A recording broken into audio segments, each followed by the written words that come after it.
నమస్తే welcome to Janabheri news ముందుగా headlines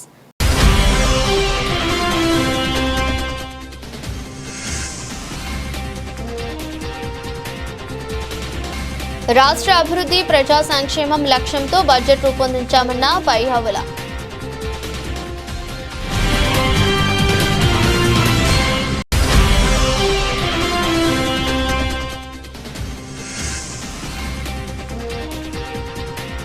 ప్రతి మహిళ పారిశ్రామికవేత్తగా ఎదగాలి, తక్కువ పెట్టుబడితో సుస్థిర ఆదాయం పొందాలి. జిల్లా కలెక్టర్ డాక్టర్ జి లక్ష్మిసా.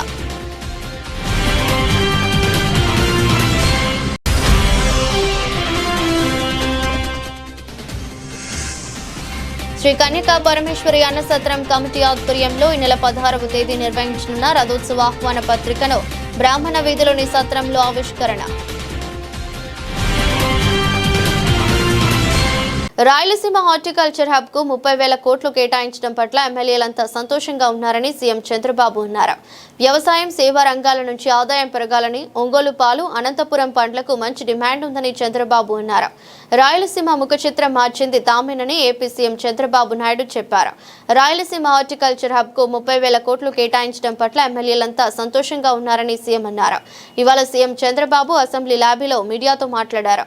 సంభాషణలో అమరావతి అభివృద్ధి పైన ప్రకాశం, రాయలసీమ అభివృద్ధి మీద కీలక వ్యాఖ్యలు చేశారు. రాష్ట్రం ఇంకా వైసీపీ పాలనలో ఇచ్చిన విధ్వంసం నుంచి పూర్తిగా కోలుకోవడానికి సమయం పడుతుందన్న చంద్రబాబు, ప్రస్తుతం బడ్జెట్ మెరుగైన అయినప్పటికీ సమస్యలెన్నో ఉన్నాయని అన్నారు. ఆదాయం తక్కువ, ఖర్చులు ఎక్కువ అనే వారసత్వ సమస్యను కేంద్ర సహకారంతో మేనేజ్ చేస్తున్నామని తెలిపారు. అమరావతి విషయంలో చంద్రబాబు మాట్లాడుతూ 2-3 ఏళ్లలో అమరావతికి ఒక రూపు వస్తుందని, రాజధానిని జాతీయ రహదారులకు అనుసంధానిస్తున్నామని చెప్పారు. దీంతో రాకపోకలు పెరిగి ఆదాయం వస్తుందని వివరించారు.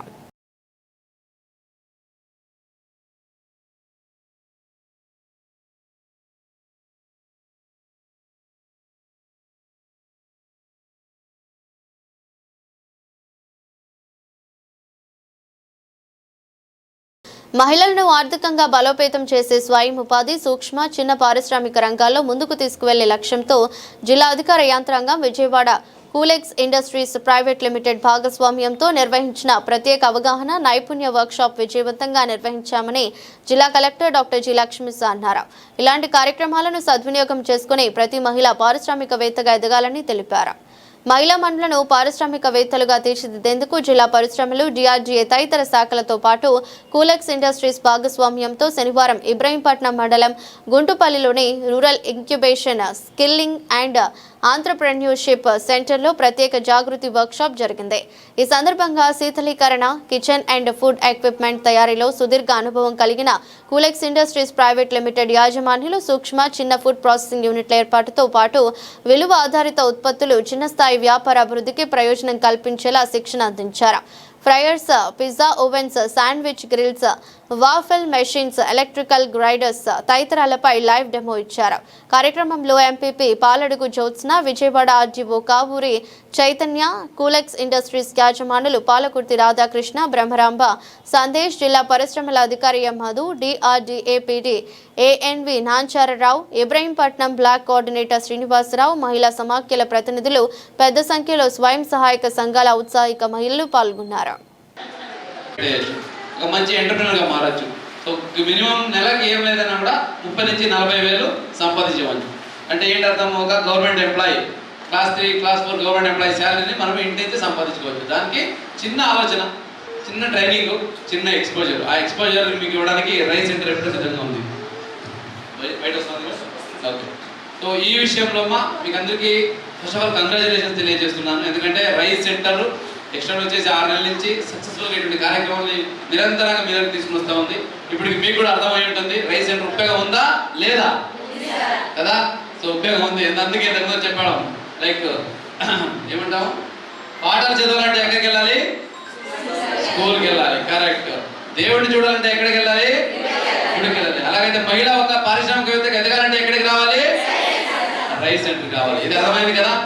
ఈరోజు ఈ వరవడిని ముందుకు తీసుకెళ్తూ ఈ simplex private industries private limited నుంచి వచ్చిన సందేశ్ గారు, రాధాకృష్ణ గారు, రమణమ్మ గారు మీకు వాళ్ళ లెక్చర్ కాదు, వాళ్ళ అనుభవాలు మీకు ఎక్స్ప్రెస్ చేస్తారు. వాళ్ళు ఎలాగ ఎదిగారు, వాళ్ళ ఆలోచనలు ఏంటి, వాళ్ళ ఇండస్ట్రీలో ఏ ప్రకారం, వాళ్ళు పెద్దది కూడా చేయిందే ఏదో పెద్ద పెద్ద ఇండస్ట్రీ చేసి ఏదో కంపెనీకో ఏదో ఒక విదేశానికి పంపించుంటాయండి. కానీ ఆలోచన చూడండి, చిన్న చిన్న ఐటమ్స్ ఏదో మనం ఇంట్లో చేసుకుంటాము, బన్ను లేదా వేపుడు వేసుకుంటుంటాము, లేదా ఐస్ క్రీమ్ ఏదో చేసుకుంటుంటాము, లేదా చెరుకు రసాలు తీసాము. దాన్ని మహిళలకు ఇబ్బంది లేకుండా ఆర్థికంగా కూడా భారం అవ్వకుండా ఎట్లా మనము అందచేయచ్చు. సో ఏదైతే రైజ్ ఆలోచిస్తుందో దాన్ని వాళ్ళు ఎప్పటి నుంచో ఆలోచించి ఎంతో మందికి ఉపయోగపడ్డారు. సో దాన్ని గవర్నమెంట్ ఆఫ్ ఆంధ్రప్రదేశ్ కూడా వాళ్ళకి ఇది ఇండస్ట్రీ దాంట్లో 50 సంవత్సరాల ముందరేనే వాళ్ళకి ఇంత కొంచెం ల్యాండ్ ఇచ్చి సపోర్ట్ చేశారు. కాబట్టి ఈరోజు వాళ్ళు ఒక పారిశ్రామికవేత్తగా ఎదిగి మిగతా వాళ్ళు కూడా అలాగే ఎదగాలి అని తపంతో ఈరోజు మీ ముందుకు వచ్చారు. సో ఈ అవకాశాన్ని మీరు సద్వినియోగం చేసుకోవాలి. ఈరోజు అంతా ఉంటుంది.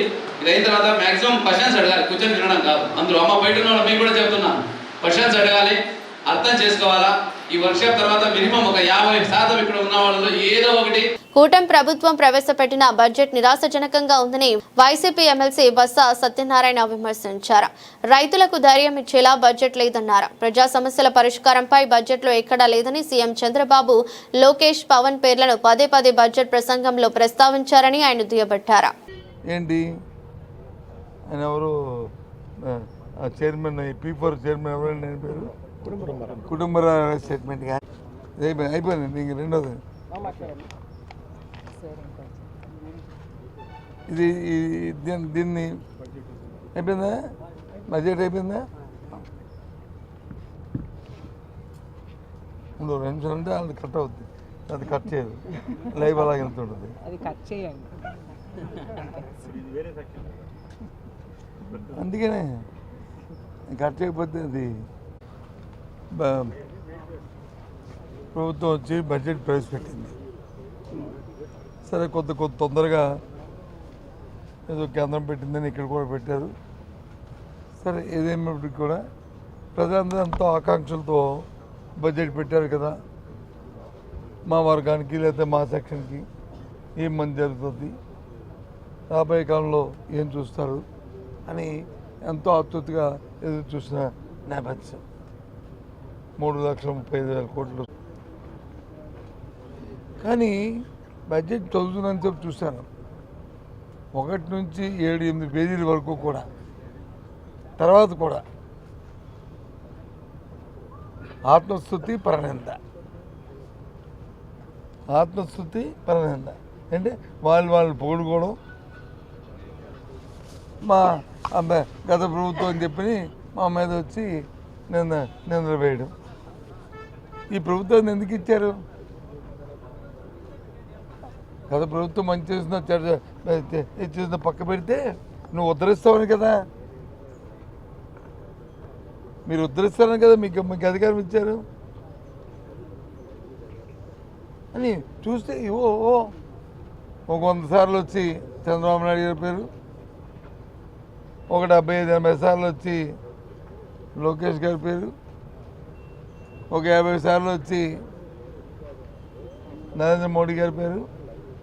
మెడికల్ మాఫియాను అరికట్టాలని ఆపరేషన్ గరుడపై శ్వేతపత్రం విడుదల చేయాలని కోరుతూ సిపిఐ విజయవాడలోని ధర్నా చౌక్లో నిరసన కార్యక్రమం చేపట్టింది. ఆ పార్టీ రాష్ట్ర కార్యదర్శి ఈశ్వరయ్యతో పాటు నాయకులు పాల్గొని మెడికల్ మాఫియా దురాగతాలను వివరించారు. ఈరోజు భారత కమ్యూనిస్టు పార్టీ సిపిఐ నేతృత్వంలో రాష్ట్ర వ్యాప్తంగా రాష్ట్రంలో పెద్ద ఎత్తున జరుగుతున్నటువంటి ప్రజా ఆరోగ్యం పైన జరుగుతున్నటువంటి దాడికి నిరసనగా మెడికల్ మాఫియా అన్నటువంటిది రాష్ట్రంలో విజృంభించి రాజ్యాంగం ఇచ్చినటువంటి జీవించే హక్కును కాలరాచి వేస్తున్నటువంటి తరుణం పెద్ద ఎత్తున కొనసాగుతూ ఉంది. దీనిపైన రాష్ట్ర ప్రభుత్వానికి అదేవిధంగా మెడికల్ అండ్ డ్రగ్స్ కంట్రోల్ అధికారులకు అనేక సందర్భాల్లో చెప్పినప్పటికీ కూడా ఏమాత్రం కూడా ఫలితం లేనటువంటి దశలో ఈరోజు రాష్ట్ర వ్యాప్తంగా సిపిఐ ఆందోళనకు పిలిపించింది. రాష్ట్రంలో ఉన్నటువంటి ఫార్మాస్యూటికల్ కంపెనీలు నాసిరకం డ్రగ్స్ను తయారు చేసి అవి మార్కెట్లోకి వదలడమే కాకుండా ఇతర ప్రాంతాల నుంచి ఇతర దేశాల నుంచి నిషేధించినటువంటి మందులను సైతం తీసుకొని వచ్చి వాటి ఈరోజు ఆంధ్రప్రదేశ్లో తెలంగాణలో 2 తెలుగు రాష్ట్రాల్లో బోగస్ మెడికల్కు ఒక హబ్బుగా మార్చినటువంటి స్థితి ఈరోజు కొనసాగుతూ ఉంది. ఇంకొక వైపున దాదాపు 60,000 పైచిలకు మెడికల్ స్టోర్లు ఈ రాష్ట్రంలో ఉంటే అక్కడ అర్హత లేనటువంటి బీఫార్మసీ ఎంఫార్మసీ సర్టిఫికెట్లు లేకపోయినప్పటికి కూడా పాత సర్టిఫికెట్లు పెట్టి 30,000 మంది అందులో చనిపోయినా కూడా ఆ బోగస్ సర్టిఫికెట్లతో అర్హత లేనట్టు వాళ్ళు. ప్రజారోగ్యాన్ని పరిరక్షించవలసినటువంటి బాధ్యత కేంద్ర రాష్ట్ర ప్రభుత్వాలపైన ఉన్నాయి. ఈ రోజున విద్యా వైద్యాన్ని రాజ్యాంగంలో రాసుకున్నాం, అది ప్రాథమిక హక్కుగా. కానీ వైద్యాన్ని పేద ప్రజలకు అందించడంలో ప్రభుత్వాలు విస్మరిస్తూ ఉన్నాయి, దాన్ని కాలరాస్తూ ఉన్నాయి.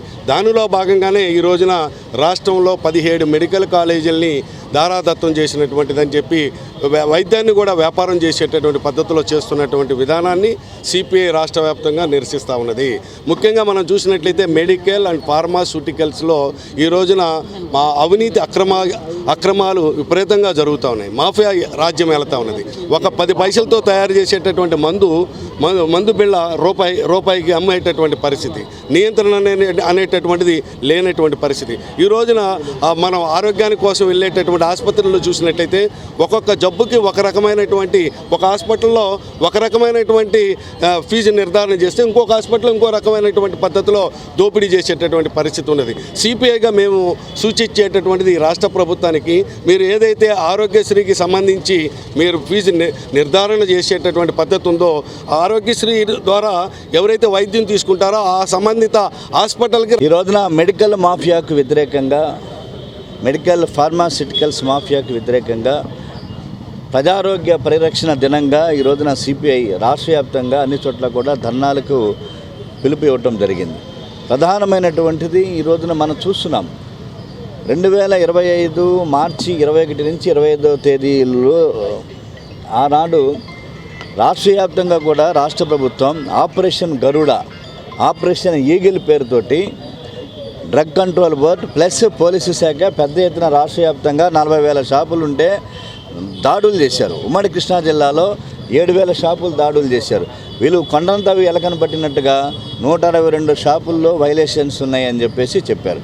కాబట్టి వైలేషన్స్ ఉన్నవి వాటికి 70 నుంచి 90 రోజుల వరకు కూడా పనిష్ చేశారనేటువంటి చెప్తున్నారు. కానీ ఇవాళ అనేక ఎన్ఆర్ఎస్, నార్కోటిక్ సబ్స్టెన్సెస్ అంటారు, కాబట్టి ఎన్ఆర్ఎస్ కింద ఎన్ఎస్పిఎస్ యాక్ట్ పెట్టడం జరిగింది. మేము అడుగుతున్నాం, ఈ రోజున కొండంతవి ఎలకను పట్టినట్టు 40,000 షాపులు ఉంటే మీకు కేవలం 162 పెట్టింది. 9 చోట్ల కేసులు, అనంతపురం, శ్రీకాకుళం, విజయనగరం, విశాఖ, పల్నాడు, విజయవాడ, కృష్ణా జిల్లా, ఉమ్మడి కృష్ణా జిల్లాలో అవనిగడ్డ, విజయవాడలో ఏ ఒక్క షాపు మీద కూడా వాళ్ళు పెట్టలేకపోయారు. కాబట్టి ఇదంతా కూడా కేవలం కంటి నీటి తుడుపుగా చేసేటువంటి ప్రక్రియ తప్పనిచ్చి వేరే పరిస్థితి ఏమి కనపడినటువంటి పరిస్థితులు. ఇవాళ కమ్యూనిస్ట్ పార్టీ పెద్ద ఎత్తున ఈ మాఫియాకి వ్యతిరేకంగా, ఎక్స్పైరీ డేట్స్ అమ్మేటువంటి మందులు, డ్రగ్స్ మాఫియాకి వ్యతిరేకంగా పెద్ద ఎత్తున పోరాటం చేస్తుంది. దానిలో భాగంగా ప్రజల ఆరోగ్యంతో చెలగాటమాడుతున్నటువంటి డ్రగ్ మాఫియాకి వ్యతిరేకంగా ఈరోజు జరిగేటువంటి ధర్నా కార్యక్రమంలో మా పార్టీ రాష్ట్ర కార్యదర్శి ఈశ్వరయ్య గారు కూడా పాల్గొంటారు. కాబట్టి మీరు అందరూ కూడా, ప్రజలంతా కూడా పెద్ద ఎత్తున ఈ నిరసన కార్యక్రమంలో పాల్గొని జయప్రదం చేయాల్సిందిగా కోరుతున్నాను. వైద్య రంగంలో నిరంతరం అగ్రగామిగా నిలిచే విజయవాడ రెయిన్బో చిల్డ్రన్ హాస్పిటల్ మరో అరుదైన ఘనతను సాధించింది. అత్యంత క్లిష్టమైన పరిస్థితుల్లో ఉన్న 6 ఏళ్ల చిన్నారికి అత్యాధునిక ఈసీఎంఓ చికిత్స అందించింది. మృత్యువు అంచుల వరకు వెళ్లిన చిన్నారికి రెయిన్బో ప్రాణం పోసింది. పిల్లల ప్రాణాలను రక్షించడంలో రెయిన్బో ఎప్పుడూ ముందుంటుందని, ఇలాంటి క్లిష్టమైన కేసులను విజయవంతం చేయడమే తమ వైద్యుల నైపుణ్యానికి నిదర్శనమని హాస్పిటల్ డాక్టర్ కంచర్ల రమేష్ కొనియాడారు. విజయవాడ రెయిన్బో చిల్డ్రన్ హాస్పిటల్లో జనవరి 1, 2026న ఒక 6 ఏళ్ల చిన్నారి తీవ్రమైన ఇన్ఫ్లుయెంజా ఏ నిమోనియా, ఏఆర్డీఎస్ మరియు ప్లాస్టిక్ బ్రాంకైటిస్ లక్షణాలతో ఆసుపత్రిలోని పీడియాట్రిక్ ఇంటెన్సివ్ కేర్ యూనిట్లో చేరారు. ఆ సమయంలో చిన్నారి ఊపిరితిత్తులు పూర్తిగా దెబ్బతిని శ్వాస తీసుకోవడం అసాధ్యంగా మారింది. ఈ నేపథ్యంలో చిన్నారికి వెంటిలేటర్ మరియు ఇన్హేల్డ్ నైట్రిక్ ఆక్సైడ్ వంటి అత్యాధునిక వైద్య సేవలు అందించినప్పటికీ శ్వాసనాళాల్లో గట్టిగా పేరుకుపోయిన చిక్కటి కఫ గడ్డలు కారణంగా పరిస్థితి విషమించింది. ఈ క్రమంలో డాక్టర్ రమేష్ కుమార్ ఫైల్ మరియు డాక్టర్ పవన్ కుమార్ బుద్ధాల ఆధ్వర్యంలో PICU బృందం సాహసోపేతమైన నిర్ణయం తీసుకుంది. జనవరి 5న చిన్నారికి ఈసీఎంఓ సపోర్ట్ ను ప్రారంభించారు. సుమారు 16 రోజుల పాటు చిన్నారికి ఈసీఎంఓ పైన చికిత్స అందించారు. మొత్తం 26 రోజుల వెంటిలేటర్ పోరాటం తర్వాత చిన్నారి ఊపిరితిత్తులు కోలుకున్నాయి.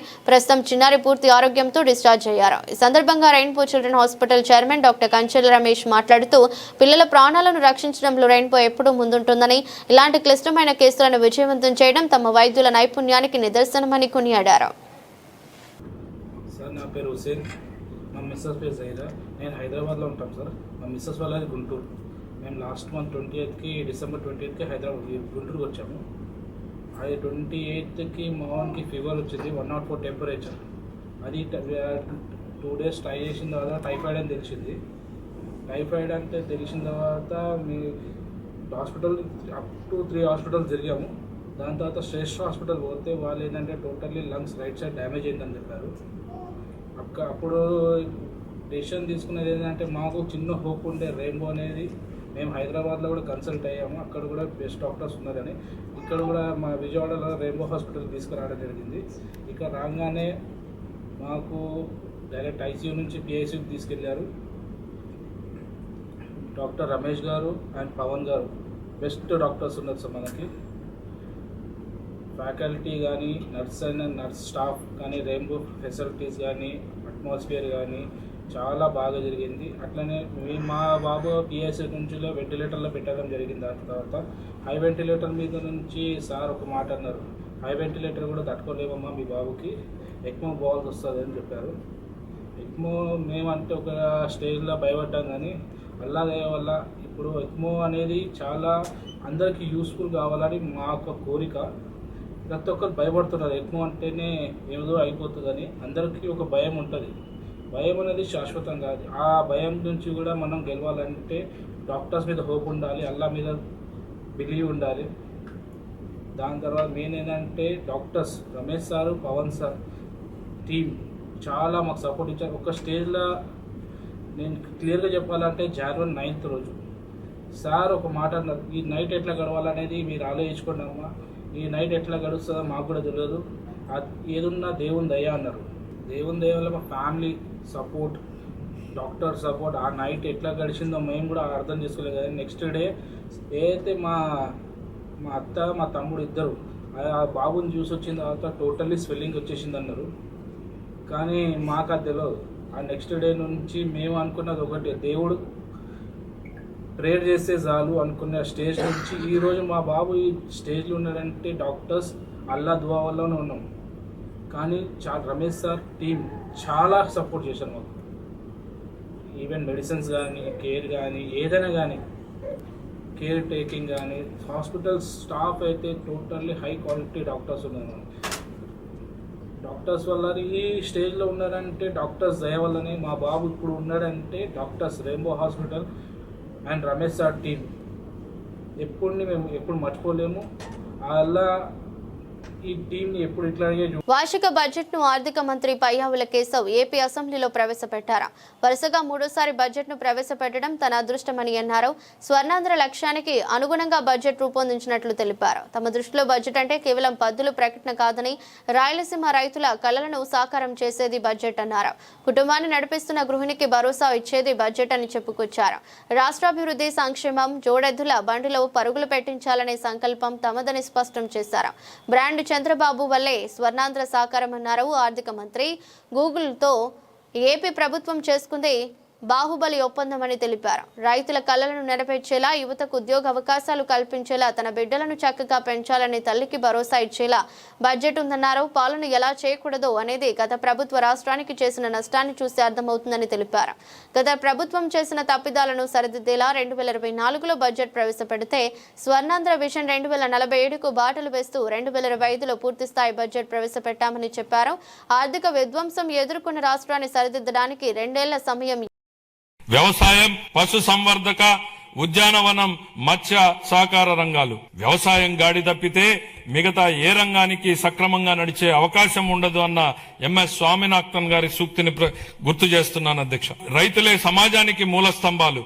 వారు పండించే ఆహారమే ప్రతి కుటుంబానికి మూలాధారం. అందువల్ల రైతుల సంక్షేమమే మా ప్రభుత్వానికి అత్యున్నత ప్రాధాన్యం. అన్నదాత సుఖీభవ పిఎం కిసాన్ పథకం కింద 2025-26 ఆర్థిక సంవత్సరంలో 46.86 లక్షల రైతు కుటుంబాలకు 20,000 రూపాయలు చొప్పున పెంచిన ఆర్థిక సహాయాన్ని అందిస్తూ మొత్తం 6,600 కోట్లను విడుదల చేశాం. కొత్తగా అమలు చేసిన జీఎస్టీ 2.0 సంస్కరణల ద్వారా వ్యవసాయం మరియు అనుబంధ రంగాలకు సంబంధించిన ఉత్పత్తులు, వ్యవసాయ పరికరాలు, ట్రాక్టర్లపై పన్నుల భారం గణనీయంగా తగ్గించబడింది. దీనివల్ల రైతులకు ప్రత్యక్షంగా లాభం చేకూరుతుంది. పశు సంపదకు పొంచి ఉన్న ఆరోగ్యపరమైనటువంటి ప్రమాదాలను తగ్గించే దిశగా పశు బీమా పథకం అమలుకు మేము నిరంతరం ప్రాధాన్యత ఇస్తున్నాం. పశు సేవలను మరింత బలోపేతం చేయడానికి కొత్త పశు వైద్య భవనాల నిర్మాణానికి 20 కోట్లను కేటాయిస్తూ మౌలిక వసతులను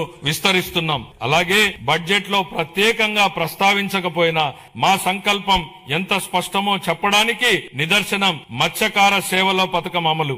ఈ పథకం ద్వారా ఆర్థిక సహాయాన్ని 10,000 నుండి 20,000కు పెంచాం. దీని ద్వారా 1,20,000 మంది మత్స్యకార కుటుంబాలు లాభపడుతున్నాయి. ఆర్టీసీ విశ్రాంత ఉద్యోగులకు ఎన్నికలలో ఇచ్చిన మాట నిలబెట్టుకోవాలని ఆర్టీసీ విశ్రాంత ఉద్యోగుల సంఘం జనరల్ సెక్రటరీ శివనాగ మల్లేశ్వరరావు కూటమి ప్రభుత్వానికి విజ్ఞప్తి చేశారు.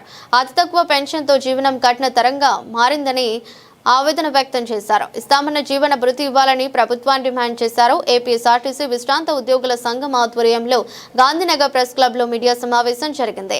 ఈ సమావేశంలో సంఘం జనరల్ సెక్రటరీ విఎస్ఎన్ మల్లేశ్వరరావు మాట్లాడుతూ వృద్ధులకు ప్రభుత్వం ఇస్తున్న పెన్షన్ కంటే అతి తక్కువ పెన్షన్ విశ్రాంత ఉద్యోగులమైన తమకు వస్తుందన్నారు. కేవలం 2,000 రూపాయల లోపు పెన్షన్తో తమ జీవనం కష్టతరమైందని తెలిపారు. కూటమి హామీ ఇచ్చిందని, ప్రభుత్వం ఏర్పడి 20 నెలలు దాటినా తమకిచ్చిన వాగ్దానం మరిచారని అన్నారు. ఇంకా అనేక డిమాండ్లు ప్రభుత్వం ముందు ఉంచామని వాటిని త్వరితగతిన పరిశీలించి పరిష్కరించాలని కోరారు. నా పేరు శివనాగ మల్లేశ్వరరావు అండి, Velchuri Sivanaga Malleswararao. APSRTC retired officers welfare అసోసియేషన్కి నేను జనరల్ సెక్రటరీగా ప్రస్తుతానికి పనిచేస్తున్నాను. మొట్టమొదటిగా ఈ ప్రింట్ అండ్ ఎలక్ట్రానిక్ మీడియా సోదరులందరూ కూడాను ఏపీఎస్ఆర్టీసీ ఆఫీసర్స్ రిటైర్డ్ ఆఫీసర్స్ తరఫున మీకు అందరికీ ధన్యవాదాలు తెలియజేస్తున్నాను, కృతజ్ఞతలు కూడా తెలియజేస్తున్నాము. ముఖ్యంగా ఫర్ ద ఫస్ట్ టైము ఒక retired officers welfare association officers ఇలాగా ఒక ప్రెస్ మీట్ నిర్వహించి ఈ మాలో అంటే ఏది ఈ అసోసియేషన్లో ఉన్నటువంటి రిటైర్డ్ ఆఫీసర్స్ యొక్క వ్యక్తిగతమైనటువంటి వాళ్ళ ఇబ్బందుల గురించి అనేటువంటి విషయాలు తమ దృష్టి మీ ద్వారా పై అధికారులకు, తర్వాత గవర్నమెంట్లో ఉన్నటువంటి వివిధమైనటువంటి మిత్రులందరికీ కూడా తెలియజేయడానికి ఈ సమావేశం ఏర్పాటు చేసుకున్నాం. అయితే ఏంటంటే చాలా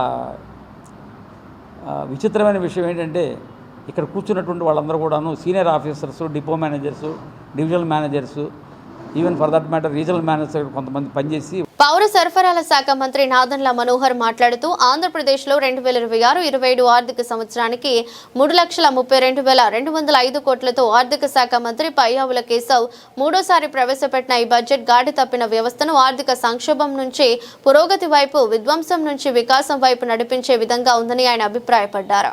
మూలధన వ్యయం విషయంలో గత సంవత్సరం 39,498 కోట్ల నుండి 16% పెంచి 53,917 కోట్లకు చేర్చడం ప్రభుత్వం అభివృద్ధి పట్ల చూపుతున్న నిబద్ధతకు నిదర్శనమని నాదెండ్ల మనోహర్ తెలిపారు.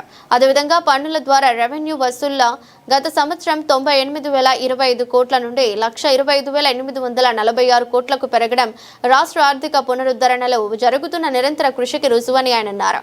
సంక్షేమ రంగంలో సూపర్ 6 పథకాలకు ఎటువంటి రాజీ లేకుండా నిధులు కేటాయించడం, ముఖ్యంగా దీపం పథకం, ఆర్టీసీలో మహిళలకు ఉచిత ప్రయాణం, తల్లికి వందనం, ఎన్టీఆర్ భరోసా పెన్షన్లు వంటి కార్యక్రమాలను నిరంతరాయంగా అమలు చేస్తున్న తీరు అభినందనీయమని పేర్కొన్నారు.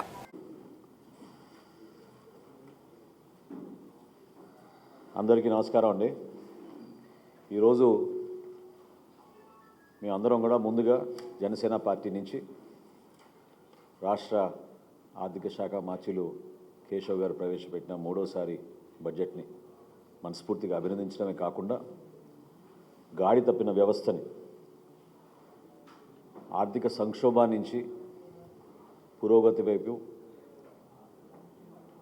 విధ్వంసం నుంచి వికాసం వైపు రాష్ట్ర ప్రజలకి ఒక భరోసా కల్పించే విధంగా ఈ బడ్జెట్ని ప్రవేశపెట్టినందుకు కేశవ్ గారిని మనస్ఫూర్తిగా ఈ సందర్భంగా అభినందిస్తున్నాం. భారతదేశంలో ఏ విధంగా నరేంద్ర మోడీ గారి నాయకత్వంలో ప్రపంచంలో అగ్రస్థానం నిలబెట్టడానికి ఆయన చేస్తున్న కృషిని ఒక ఆదర్శవంతంగా తీసుకుంటూ బ్రాండ్ ఆంధ్రప్రదేశ్కి ఒక ప్రత్యేకత ఉండాలనే ఒక తపనతో ప్రజల్లో ఒక నమ్మకం, విశ్వాసం, భవిష్యత్తు పైన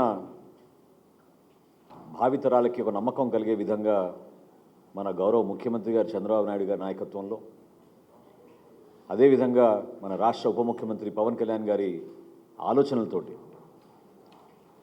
ఆయన అందిస్తున్న ఆ సహకారంతో మా కూటమి ప్రభుత్వం ఈ రోజున ఒక అద్భుతమైన పరిపాలన అందించడానికి చేస్తున్న ప్రయత్నంలో భాగంగా ఆంధ్రప్రదేశ్కి భవిష్యత్తులో పేద ప్రజల సంక్షేమానికి బడ్జెట్లో వేల కోట్ల రూపాయల నిధులను కూటమి ప్రభుత్వం కేటాయించిందని మంత్రి పార్థసారథి తెలిపారు.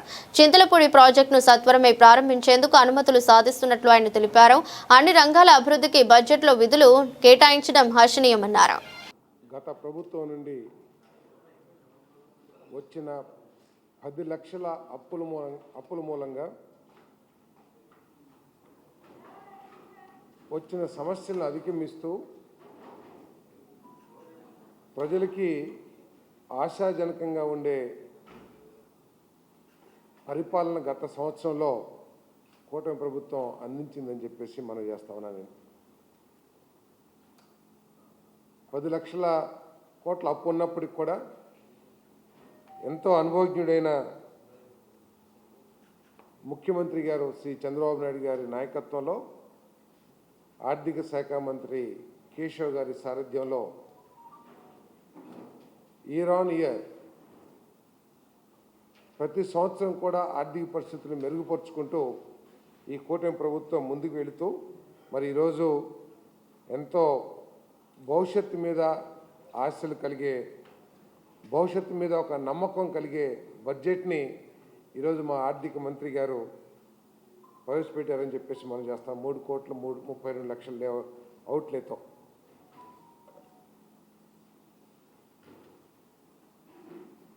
మరి గత ప్రభుత్వం ఉన్నప్పుడు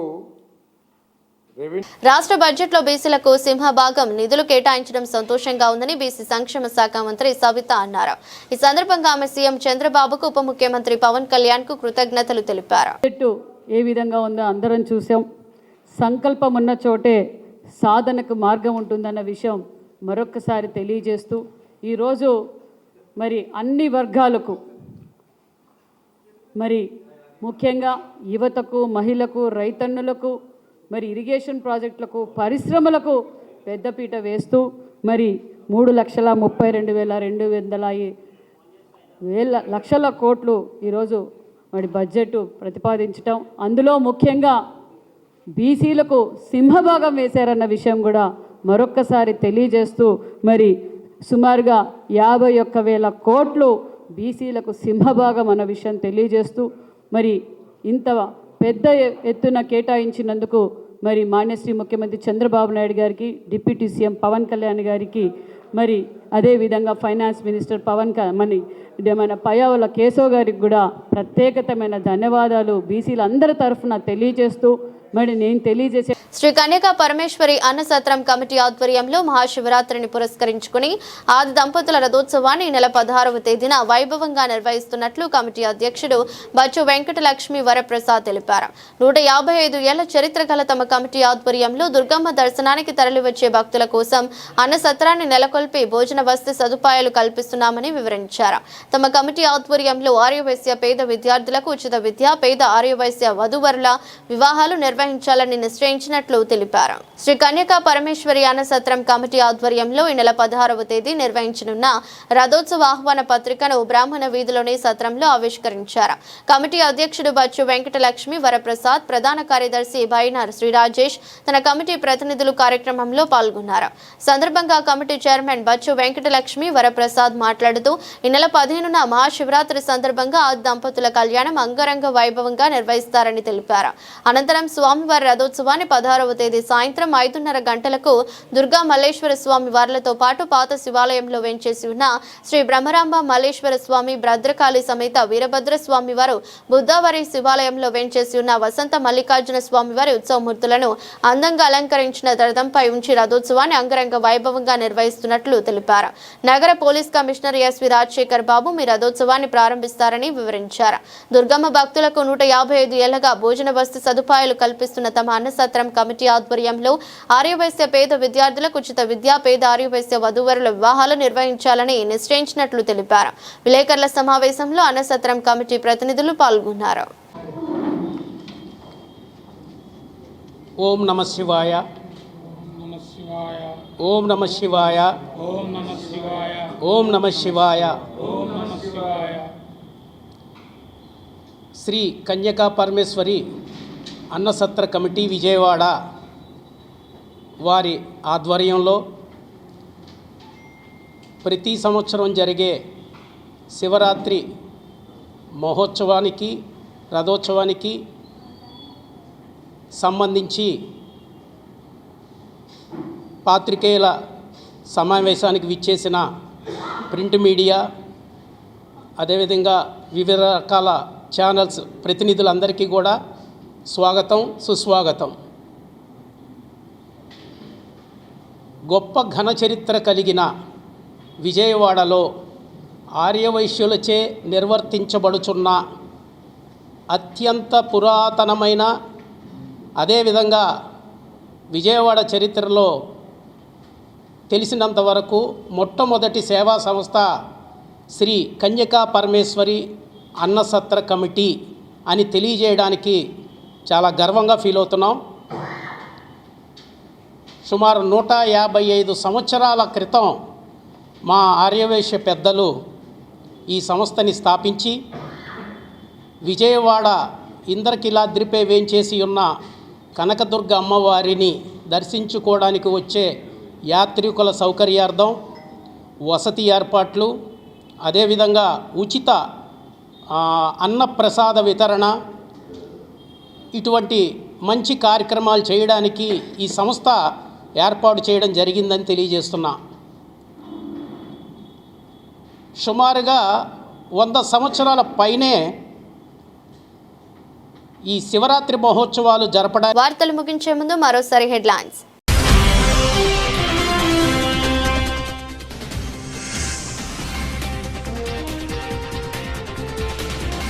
రాష్ట్ర అభివృద్ధి, ప్రజా సంక్షేమం లక్ష్యంతో బడ్జెట్ రూపొందించామన్న పైహవల.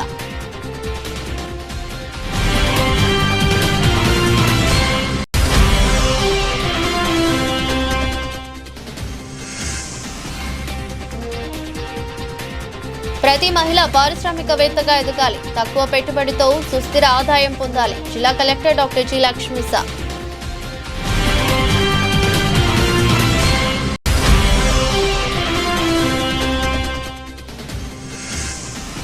శ్రీ కన్యకా పరమేశ్వరి అన్నసత్రం కమిటీ ఆధ్వర్యంలో ఈ నెల 16వ తేదీ నిర్వహించనున్న రథోత్సవ ఆహ్వాన పత్రికను బ్రాహ్మణ వీధిలోని సత్రంలో ఆవిష్కరణ. ఇది రోజు బులెటిన్. మరో బులెటిన్లో మళ్ళీ కలుద్దాం. అంతవరకు సెలవు. నమస్కారం.